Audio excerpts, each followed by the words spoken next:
আপনি তো সবটা জানেন, তারপরেও কেন বলছেন না কে আমার বাবা? বলবো, কাল আমি বলবো। কাল? কাল মানে আমার প্রোগ্রামের দিনে? কিন্তু কিন্তু কি করে গুরুজি? এই যে আমার বন্ধু বলল, জীবনের কোন সত্য কখন কখন প্রকাশ পাবে তা আগে থেকে জানতে পারি না আমরা। মা, আমি তোমায় কথা দিচ্ছি, তুমি ভালো করে পারফর্ম করো, চিন্তা নেই।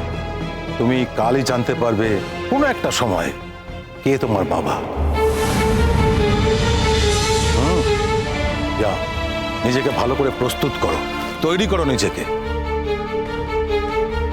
আপনারা সত্যি বলছেন? আমি সত্যি জানতে পারবো আমার বাবাকে?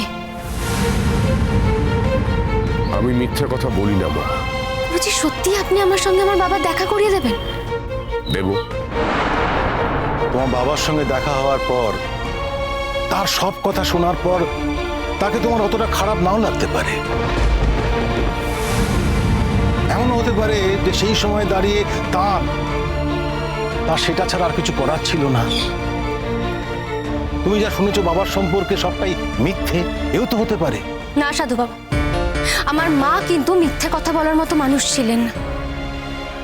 আর আমার মা সবসময় একটাই কথা বলতেন যে আমি তোর বাবা, আমি তোর মা।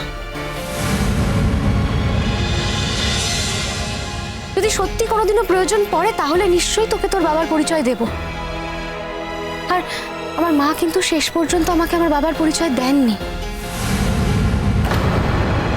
যদি যদি প্রয়োজন হতো তাহলে অন্তত মা চলে যাওয়ার আগে আমাকে পরিচয়টা দিয়ে যেতেন। তার মানে এটাই বোঝা যাচ্ছে যে আমার মা কোনোদিনও আমার বাবাকে পছন্দই করতেন না। তুমি হয়তো বিশ্বাস করো না, কিন্তু আমি বিশ্বাস করি। মৃত্যুর পরেও মানুষ থেকে যায়, তার আত্মা থেকে যায়। রোশনাই এখানেই আছে, আমাদের সাথেই আছে।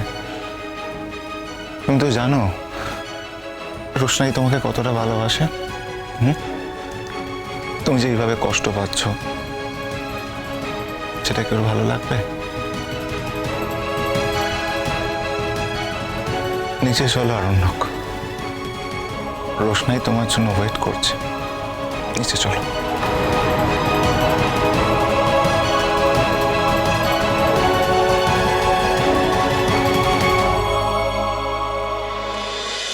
গুরুজি, আমি বুঝতে পারছি না যে আমাকে এত কিছু কেন করতে হবে। মানে আমি যদি শহরে না যাই বা শহরে না থাকি তাহলেই তো সবটা মিটে যায়। দেখো মা, তুমি তোমার জীবনের সব কথা আমাকে বলেছ,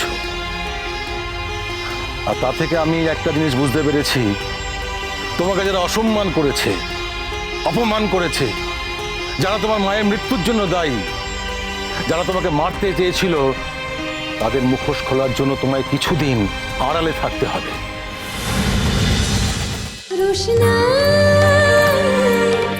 রোশনাই সোম থেকে রবি প্রতিদিন রাত 10টায় স্টার জলসায় ও জিও হটস্টারে।